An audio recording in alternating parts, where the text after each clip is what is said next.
4월 7일 실시하는 재보궐선거의 후보자 등록이 지난 19일 마감됐습니다.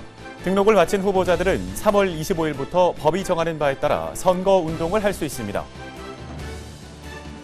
선거관리위원회는 이번 재보궐선거에서도 재보궐선거 실시 지역에 코로나19 확진자를 치료하고 있는 생활치료센터에 특별 사전투표소를 운영합니다.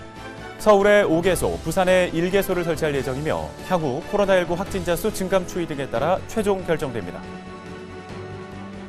중앙선거관리위원회는 재보궐선거 투표와 관련해 내 투표소 찾기 서비스를 운영합니다. 4월 7일 재보궐선거일에 투표하려는 선거인은 반드시 정해진 투표소에서 투표해야 하는데요. 내 투표소 찾기는 PC 또는 스마트폰을 활용해 중앙선관위 홈페이지에서 검색할 수 있습니다. 선거관리위원회가 오는 3월 25일부터 선거일인 4월 7일까지 재보궐선거 후보자의 선거 공보 등을 공개합니다. 후보자 선거 공보 등의 공개는 유권자의 알 권리를 보장하고 정책 선거를 확산시키기 위해 마련됐습니다.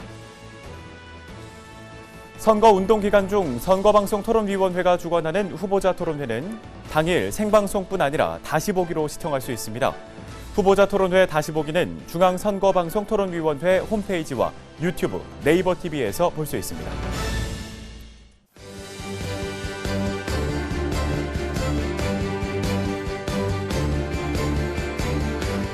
시청자 여러분 안녕하십니까? 한국 선거방송 뉴스입니다.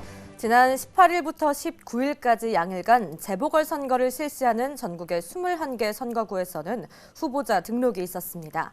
등록을 마친 후보자들은 3월 25일부터 선거일인 전일인 4월 6일까지 선거운동을 할 수 있는데요. 4월 7일 재보궐선거의 후보자 등록 현황을 자세히 살펴봅니다. 지난 18일과 19일 양일간 4월 7일 실시하는 재보궐선거에 후보자 등록이 있었습니다. 후보자 등록을 마감한 결과 전국 21개 선거구에서 총 71명이 등록해 평균 3.4대 1의 경쟁률을 보였는데요.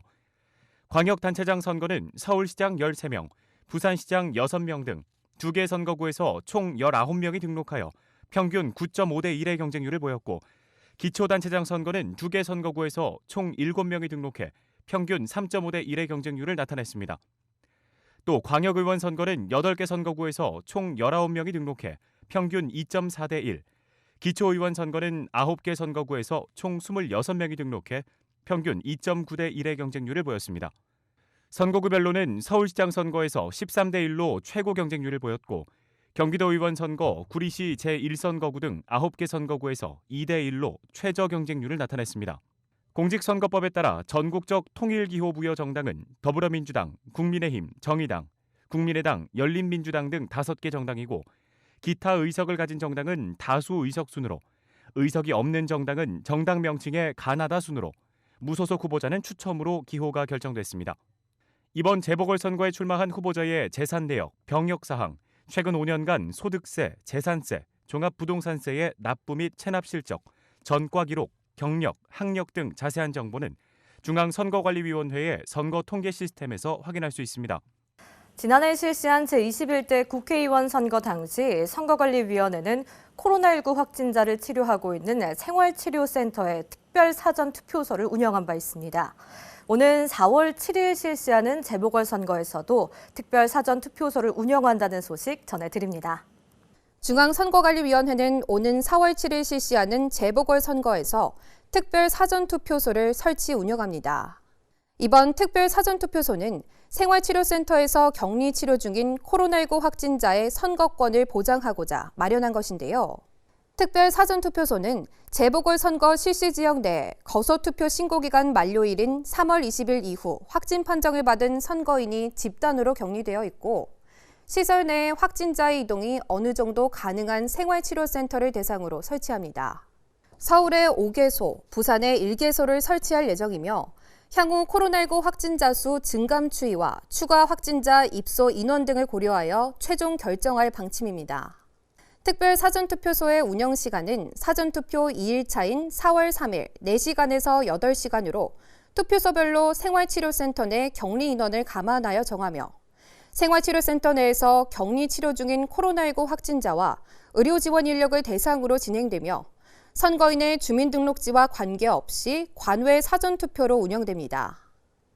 중앙선거관리위원회는 생활치료센터 내 특별 사전투표소는 코로나19 확진자를 대상으로 운영하는 만큼 선거인 간 접촉을 피하기 위해 동선을 분리하고 투표 종료 후 회송용 봉투는 해당 시설에서 소독 또는 멸균 처리 후 이송하고 기표대, 문구류 등은 해당 시설에서 자체 폐기하는 등 안전에 각별히 주의를 기울일 방침입니다.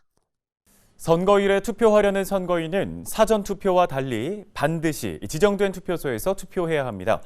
이에 중앙선거관리위원회는 내 투표소 찾기 서비스를 운영하는데요. 자세한 내용 알아봅니다.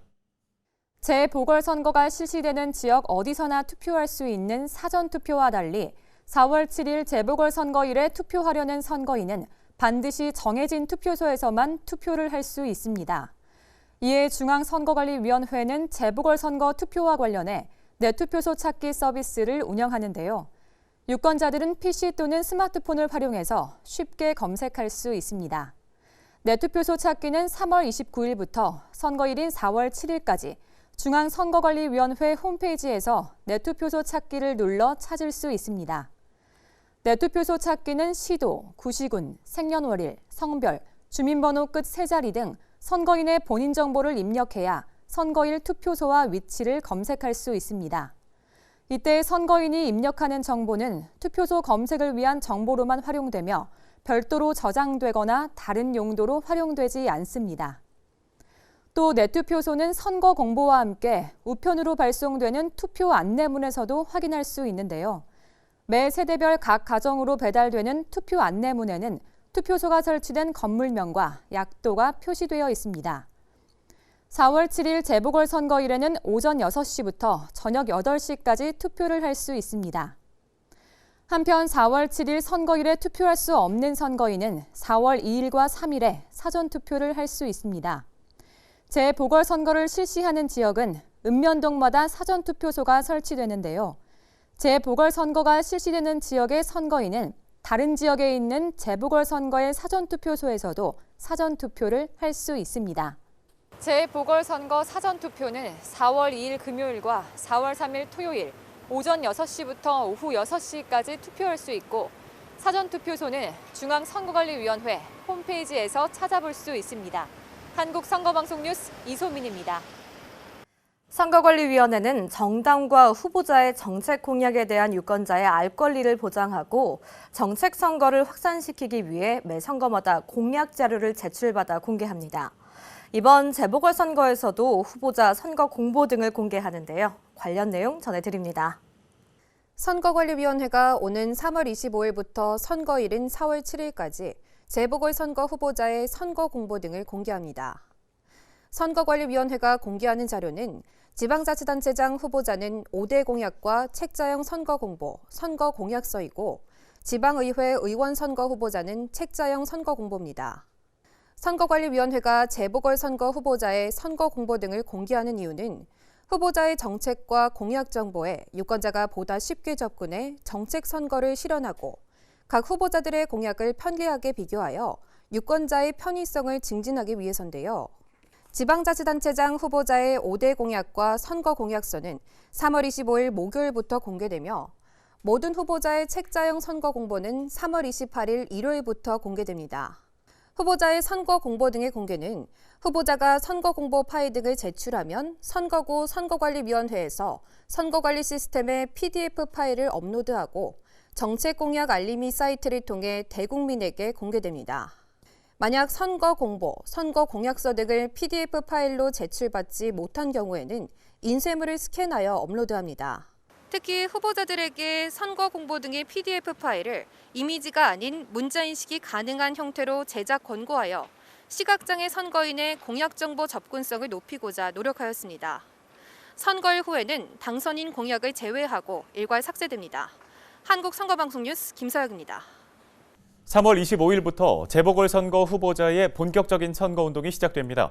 선거운동 기간에는 선거방송토론위원회가 주관하는 후보자 토론회도 개최되는데요. 이 후보자 토론회는 당일 생방송뿐 아니라 다시 보기로도 시청할 수 있습니다. 관련 내용 전해드립니다. 중앙선거방송토론위원회가 4월 7일 실시하는 재보궐선거와 관련해 후보자 토론회 다시 보기 서비스를 실시합니다. 후보자 토론회 다시 보기 서비스는 재보궐선거 후보자 토론회의 시청 접근성 확대를 위해 마련됐는데요. 재보궐선거 후보자 토론회는 중앙선거방송 토론위원회 및 중앙선거관리위원회 유튜브와 네이버 TV, 카카오 TV를 통해도 실시간 생중계되고 모바일을 포함한 중앙선거방송 토론위원회 홈페이지와 유튜브, 네이버 TV에서 다시 보기 서비스가 운영됩니다. 재보궐선거 후보자 토론회 다시 보기에서는 장애인과 고령자 등의 편의를 위해 자막이 제공되며 선거운동 기간 종료 후에도 중앙선거방송 토론위원회 홈페이지와 유튜브 등에서도 다시 볼 수 있습니다. 특히 서울특별시장 보궐선거와 부산광역시장 보궐선거 후보자 토론회는 한국선거방송을 통해서 재방송될 예정입니다. 코로나19의 확산으로 온라인을 이용한 선거운동의 비중이 높아지면서 후보자 등에 대한 허위사실 공표나 비방 등 사이버상 위법 행위도 증가하고 있습니다. 중앙선거관리위원회는 네티즌과 함께하는 사이버 선거문화 자정 캠페인을 실시하는데요. 관련 소식 전해드립니다. 중앙선거관리위원회가 사이버 선거문화 자정 캠페인을 실시합니다.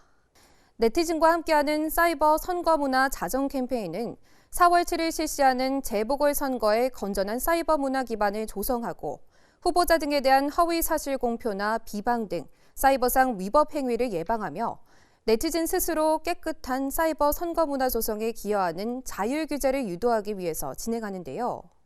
사이버 선거 문화 자정 캠페인은 네이버와 카카오 등 인터넷 포털 및 인터넷 커뮤니티에 신고 배너를 게시하고 포털 주요 뉴스와 인터넷 커뮤니티 댓글란에 자정 문구를 표출하는 형식으로 진행됩니다. 한편 중앙선거관리위원회는 한국인터넷진흥원과 함께 4월 7일 재보궐선거에 출마하는 후보자 홈페이지에 무료 보안 서비스를 제공합니다. 중앙선관위는 홈페이지 해킹으로 인한 피해가 발생하지 않도록 지난 제21대 국회의원 선거와 제19대 대통령 선거 등에서도 정보보호 전문기관인 한국인터넷진흥원과 함께 보안 서비스를 무료로 지원한 바 있는데요. 한국인터넷진흥원이 후보자 홈페이지의 취약점을 원격으로 점검하고 홈페이지 대상 디도스 공격을 차단하여 정상적으로 운영될 수 있도록 디도스 사이버 대피소와 웹 보안 도구를 지원합니다. 보안 서비스를 원하는 후보자는 한국인터넷진흥원에 이메일로 신청하면 됩니다.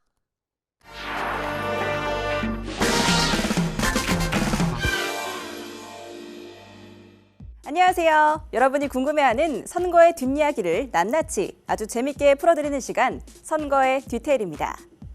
선거 시 지지하는 후보를 찍을 때 쓰는 이 기표 마크, 여러분은 뭐라고 읽으시나요? 시옷 혹은 사람인? 이 마크의 정확한 표현은 바로 한자 점복자인데요. 그렇다면 왜 우리나라 기표용구 모양은 점복자를 사용하게 된 걸까요? 지금부터 디테일하게 풀어드리겠습니다. 1948년 5월 10일 우리나라 최초의 보통선거가 시작된 이후 1980년도까지는 사실 별도의 기표용구가 없었습니다. 단순히 동그라미 모양만 표시하면 됐기 때문이죠. 덕분에 다양한 도구들이 총동원됐는데요. 대나무나 붓대, 나무까지는 기본이었고 한국전쟁을 전후해서는 주변에서 흔히 발견할 수 있는 탄피에 인주를 묻혀 사용하기도 했죠. 1960년대 초 강원도 인제에서는 호박꼭지를 사용했다는 재미난 기록도 남아 있습니다. 그렇다면 본격적으로 전국에서 통일된 기표용구를 사용한 건 언제부터였을까요? 1985년 제12대 국회의원 선거부터였습니다. 별다른 도구를 챙길 필요 없이 전국적으로 표준화된 플라스틱 기표용구에 인주를 묻혀 찍기만 하면 됐었죠. 그런데 예상치 못한 문제가 발생했습니다. 인주가 덜 마른 상태에서 투표용지를 접었더니 반대쪽에도 똑같은 동그라미가 찍혀버린 경우가 생긴 거죠. 결국 누구에게 투표한 건지 몰라 유무효 구분에 어려움이 있었고요. 이를 해결하기 위해 1992년 제14대 대선 때부터는 원 안에 사람 인자를 새긴 기표용구로 투표의 유무효를 구분했는데요. 안타깝게도 이 기표 모양은 의도와는 달리 오해를 불러오기도 했었죠. 이유인즉 시옷 모양을 한 사람 인자가 당시 대선 후보자 중 특정 후보를 연상시킨다는 거였죠. 심지어 기표 모양을 구경하다 무의식 중에 그 후보자에게 투표했다 하는 웃지 못할 주장까지 나올 정도였으니까요. 결국 선관위는 불필요한 오해를 없애기 위해 해당 기표용구의 기표 부분의 모양 교체를 결정. 1994년 통합선거법을 제정하며 동그라미 안에 점 복자를 넣은 현재의 기표용구를 사용하기 시작했습니다. 나아가 잉크가 기표용구 안에 내장돼 별도의 인주도 필요 없고 투표 직후 바로 건조돼 안심하고 접을 수 있는 최첨단 기표용구까지 도입해 유무효를 쉽게 구분할 수 있어 유권자의 의사가 개표에 잘 반영되도록 했죠. 이렇듯 기표용구의 변화 과정에는 유권자의 의사를 반영하고 유권자의 편의성을 최대한 높이려는 의지와 노력이 숨어 있었습니다. 지금까지 선거의 뒤태리였습니다. 4월 7일 재보궐선거가 실시되는 지역의 근로자가 사전투표 기간인 4월 2일과 3일, 선거일인 4월 7일에 모두 근무할 경우 고용주에게 투표할 시간을 청구할 수 있습니다. 이에 고용주는 근로자의 투표 시간 청구가 있으면 이를 보장해 주어야 하며 근로자가 투표하기 위하여 필요한 시간을 청구할 수 있다는 사실을 3월 31일부터 4월 4일까지 인터넷 홈페이지, 사보, 탄핵 게시판 등을 통해 알려야 합니다. 중앙선거방송토론위원회가 재보궐선거 후보자 토론회에 다시 보기 서비스를 실시합니다. 재보궐선거 후보자 토론회 다시 보기 서비스는 3월 25일부터 4월 7일까지 모바일을 포함한 중앙선거방송토론위원회 홈페이지와 유튜브, 네이버 TV 등을 통해 볼 수 있습니다. 중앙선거관리위원회가 3월 29일부터 4월 7일에 실시하는 재보궐선거의 내 투표소 찾기 서비스를 운영합니다. 재보궐선거일에 투표할 경우에는 정해진 투표소에서만 투표할 수 있는데요. 내가 가야 하는 투표소는 매세대 발송하는 투표 안내문을 통해 안내하며 중앙선거관리위원회 홈페이지에서 내 투표소 찾기를 눌러 찾아볼 수 있습니다. 중앙선거관리위원회가 4월 12일까지 4월 7일 재보궐선거를 실시하는 지역에 온라인 투표 서비스를 제한합니다. 보궐선거가 실시되는 서울과 부산은 제한 기간 동안 온라인 투표 서비스의 신청과 선거일 지정이 불가하며 그 외 재보궐선거 실시 지역은 시도선거관리위원회가 인근 선거관리위원회와 협의하여 재보궐선거를 실시하지 않는 다른 구시군 선거관리위원회로 사무를 조정하여 온라인 투표 서비스를 운영합니다. 오는 3월 26일부터 재보궐선거가 실시되는 지역에서 후보자 선거 벽보가 첩부됩니다. 선거운동에 사용하는 선거 벽보에는 후보자의 사진, 성명, 기호, 정당 추천 후보자의 소속 정당명, 경력, 정견 및 소속 정당의 정강 정책 등이 게재되어 있습니다. 한편 정당한 사유 없이 선거 벽보를 훼손, 철거한 사람은 2년 이하의 징역 또는 400만 원 이하의 벌금에 처해집니다.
18일과 19일 재보궐선거가 실시되는 전국 21곳 선거구에서 후보자 등록이 마감됐습니다. 등록 신청을 마친 후보자들은 3월 25일부터 선거일 전일인 4월 6일까지 법이 정하는 바에 따라 선거운동을 할 수 있는데요. 본격적인 선거가 시작된 만큼 재보궐선거가 실시되는 지역의 선거인은 각 후보자들의 정책과 공약을 꼼꼼히 살피고 자신의 소중한 한 표를 꼭 행사하시길 바랍니다. 오늘 한국선거방송 뉴스는 여기까지입니다. 시청해주신 여러분 고맙습니다.